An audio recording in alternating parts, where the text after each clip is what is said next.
आज आपको नीम गिलोय के 30 काढ़े का बनाने का प्रयोग बताऊंगा।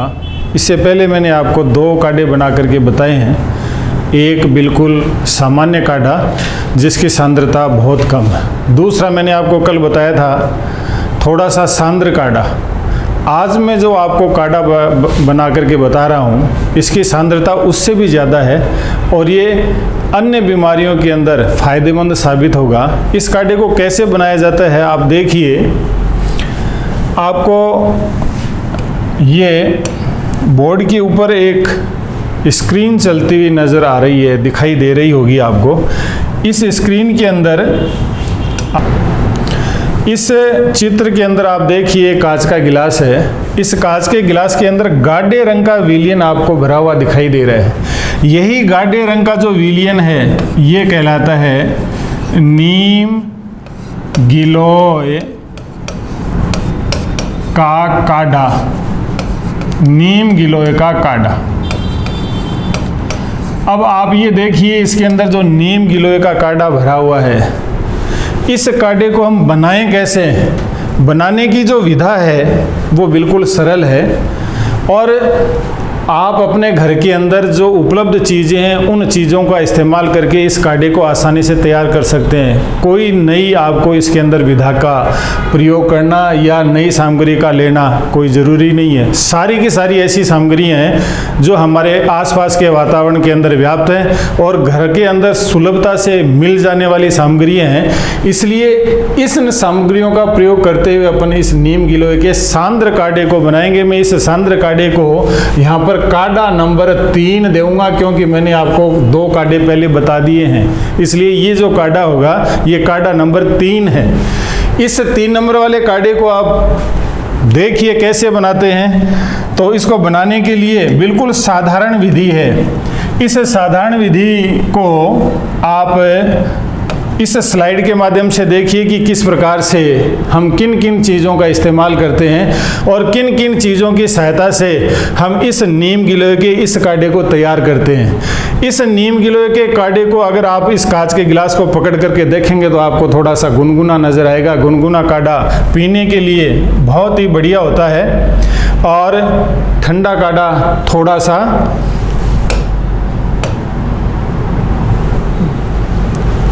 कम सांद्र वाला होता है, इसलिए थोड़ा फायदेमंद कम रहता है। इस चित्र के अंदर आपको कुछ चीज़ें दिखाई दे रही हैं। पहली चीज़ आपको जो दिखाई देगी वो मैं ये बता रहा हूँ कि सबसे बड़ा जो आपको पत्ती का भाग दिखाई दे रहा है, ये जो पत्तियाँ आपके सामने नज़र आ रही हैं, ये पत्तियाँ आपके सामने नज़र आ रही हैं। 2 प्रकार की पत्तियाँ आपको दिखाई दे रही हैं। ये जो पत्ती आपको दिखाई दे रही है ये आप बता सकते हैं किसकी पत्ती है? स्पष्ट है, घर के अंदर पाया जाने वाला धार्मिक पौधा जिसका नाम तुलसी है। इस तुलसी की पत्ती को आप काम में लें, लेकिन ऐसा नहीं हो कि पूरी की पूरी टहनी को तोड़ करके काम में ले लें, नहीं।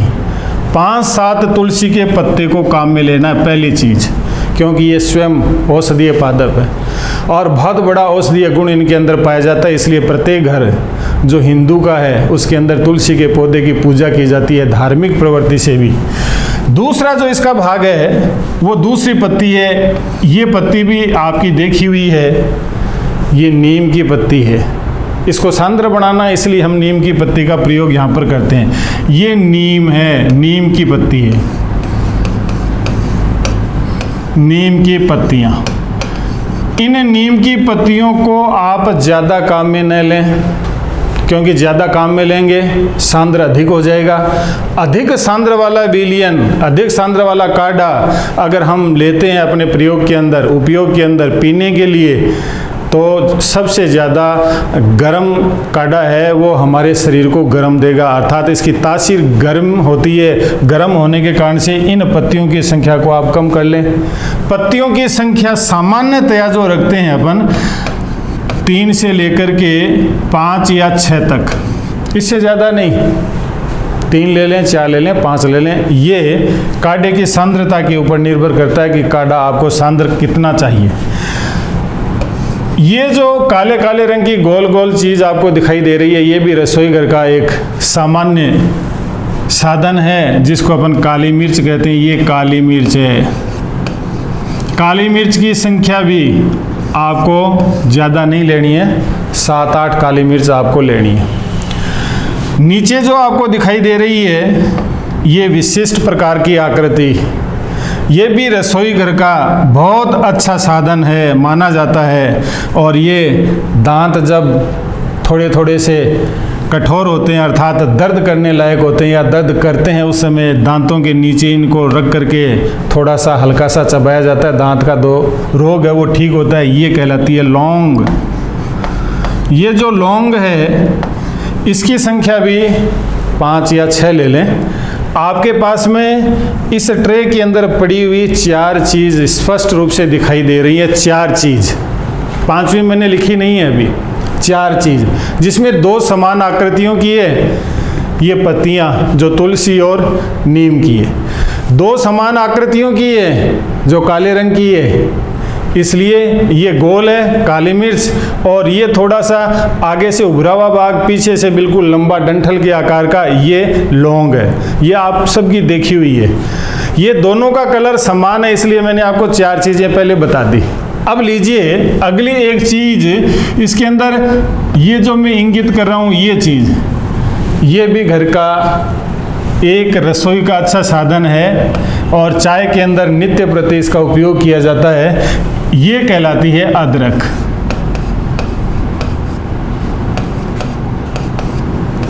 इस अदरक का प्रयोग सामान्यतया काढ़े की मात्रा के ऊपर होता है। मेरी जो ये अंगुली आपको दिखाई दे रही है, इतनी मोटी अगर अदरक है तो इतना सा उसका पर्व संधि युक्त भाग काम में लिया जाता है। पर्व संधि युक्त, पर्व और पर्व संधि युक्त वाला इतना सा भाग काम में लेंगे। इन सारी की सारी चीज़ों को एक विशेष प्रकार के पात्र में रख करके इनके छोटे छोटे टुकड़ों के अंदर इनको बदल दिया जाता है। घर के अंदर ग्राइंडर सबके पास है, या तो आप ग्राइंडर का प्रयोग कर लें।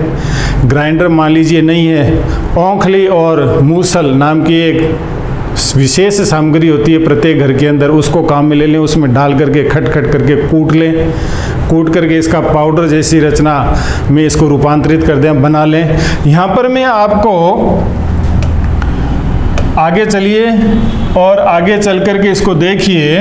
मैं इसके अंदर ग्राइंडर को काम में ले रहा हूँ स्लाइड के अंदर, और घर के अंदर पाया जाने वाला एक विशेष उपकरण है जिसका नाम है ग्राइंडर। ग्राइंडर का मतलब है ये जो सूखी चीज़ें हैं इनको पीसने के लिए जिस अवयव का प्रयोग किया जाता है, जिस पदार्थ का प्रयोग किया जाता है, जिस साधन का प्रयोग किया जाता है, वो ग्राइंडर है। ये जो ग्राइंडर है आप गौर करके देखना, बार बार इन चीज़ों को ग्राइंडर के अंदर एक एक करके डाला जाता है। जितनी सामग्री मैंने आपको बताई है वो सारी की सारी सामग्री इस ग्राइंडर के अंदर डाली जा रही है। आप चित्र के अंदर गौर करके देखना, पूरा का पूरा जो ग्राइंडर वाला भाग है वो इन सामग्रियों से युक्त हो गया है। इस ग्राइंडर के अंदर आपने 5 चीज़ें डाल दी। नंबर 1 तुलसी के पत्ते, नंबर 2 यहाँ पर देखिए इस ग्राइंडर के अंदर जो चीज़ मैंने डाली है उन चीज़ों को आप गौर करके देखना। मैं यहाँ पर इन चीज़ों को बता रहा हूँ, आप गौर करके देखना कौन कौन सी चीज़ें मैंने इसके अंदर डाली हैं। नंबर 1 पहला जो भाग है जो मैंने आपको बताया है वो है तुलसी, तुलसी की पत्तियाँ। दूसरा जो भाग मैंने आपको डाल करके बताया है वो है नीम की पत्तियाँ। तीसरा जो भाग मैंने आपको बताया है वो है काली मिर्च, काली मिर्च। चौथा जो भाग मैंने आपको बताया है वो बताया है लौंग। पांचवा जो भाग आपको बताया गया है वो बताया गया है अदरक। ये 5 चीज़ें तो मैंने ग्राइंडर के अंदर डाल दी। ग्राइंडर है इसके अंदर 5 चीज़ें तो डाल दी गई हैं। छठी चीज़ जो वास्तविक है जिसको हम गिलोय के नाम से पुकारते हैं। नीम की पत्तियां हैं, गिलोय है, गिलोय नीम के ऊपर चढ़ा हुआ है तो नीम गिलोय हो जाएगा। और नीम गिलोय जो नीम के ऊपर चढ़ा हुआ नहीं है, वो जो भाग है उसमें नीम की पत्तियां डाल दें तो वो नीम गिलोय की तरह काम करने लग जाता है। तो इसके अंदर जो ये आकृति आपको दिखाई दे रही है जो मैंने अभी डाली है, वो है नंबर 6। अब मैं यहाँ पर 6 नंबर पर लिख देता हूँ गिलोय। और ये जो गिलोय है, ये गिलोय राजस्थान के रेगिस्तानी इलाके के अंदर बहुत ज़्यादा मात्रा में पाया जाता है। ऐसी जगह नहीं है राजस्थान की, रेगिस्तान की, जहाँ पर ये गिलोय नहीं पाया जाता हो। अगर यही गिलोय नीम के ऊपर चढ़ा हुआ हो तो नीम गिलोय कहलाता है। ये जो नीम गिलोय है, इस नीम गिलोय की ये जो आपको टहनी दिखाई दे रही है, लता दिखाई दे रही है, ये मेरे अंगुली के समान मोटी या इससे पतली हो सकती है। लेकिन इसको अगर हम तोड़ने की कोशिश करेंगे, चूँकि गीली होती है, टूटती नहीं है ये, तो इसके छोटे छोटे टुकड़ों को काटने के लिए चाकू का प्रयोग किया जाता है। चाकू की सहायता से इसको काटा जाता है, या अन्य कोई ऐसा साधन हमारे घर के अंदर हो जिसकी सहायता से आसानी से इस गिलोय को काट लिया जाता है। काट काट करके इसके छोटे छोटे टुकड़े किए जाते हैं ताकि इन टुकड़ों को हम ग्राइंडर के अंदर डालें तो इन 5 चीज़ों के साथ साथ गिलोय भी पीसा जा सके। जब ये 6 के 6 पदार्थ इस पात्र के अंदर, इस ग्राइंडर के अंदर रखने के बाद जब इसको चालू किया जाता है तो ये घूमता है। इसके अंदर विशेष प्रकार के दांते युक्त उपकरण पाया जाता है जो घूम घूम करके इस पूरे के पूरे भाग का मिश्रण तैयार कर देता है। एक प्रकार का जो मिश्रण तैयार होता है, वो किस प्रकार का मिश्रण आपको दिखाई देता है ये देखिए आप। मैं आगे इसको चला करके आपको बता रहा हूं मिश्रण किस प्रकार से तैयार हो रहा है। सूखा मिश्रण आप तैयार इसके अंदर ग्राइंडर की सहायता से करेंगे तो आपको ये जो चीज आपको दिखाई दे रही है,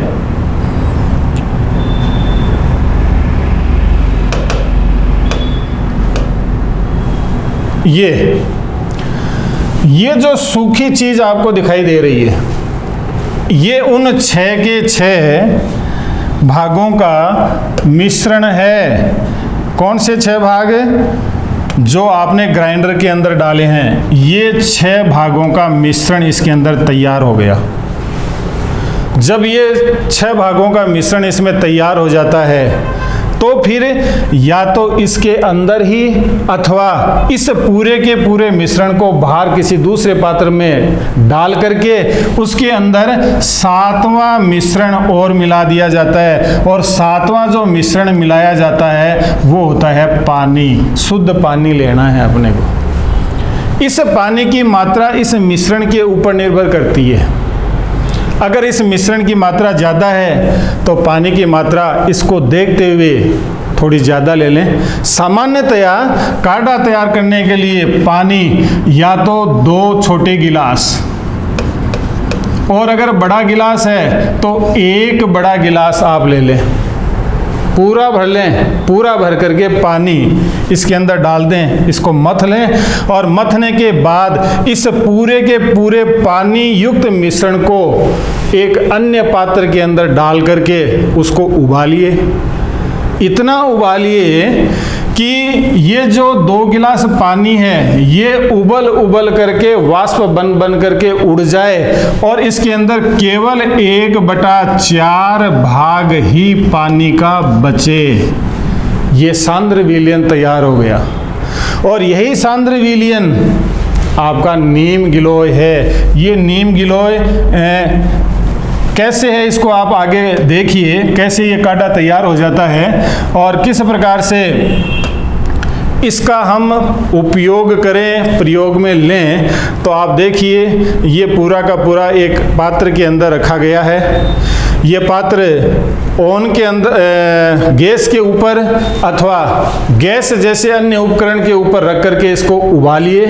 उबलता हुआ आपको दिखाई दे रहा है ये काढ़ा, और इसको इतना उबालिए कि ये केवल और केवल 1/4 भाग शेष रह जाए, तब इसको किसी चम्मच की सहायता से या अन्य किसी पात्र की सहायता से इसको निकालिए और निकाल करके किसी दूसरे पात्र के अंदर इसको छानिए। छानने के बाद जो चीज़ आपके हाथ में होगी वही नीम गिलोय होगी। और ये जो नीम गिलोय है ये किस प्रकार की बनती है ये आप स्पष्ट रूप से देखिए चित्र के अंदर कि ये जो काढ़ा है ये छान करके तैयार किया गया है और इस गिलास के अंदर भर दिया गया है। इस समय ये काढ़ा गरम है, गरम को नहीं पीना है। इस काढ़े को, कौन सा काढ़ा है ये?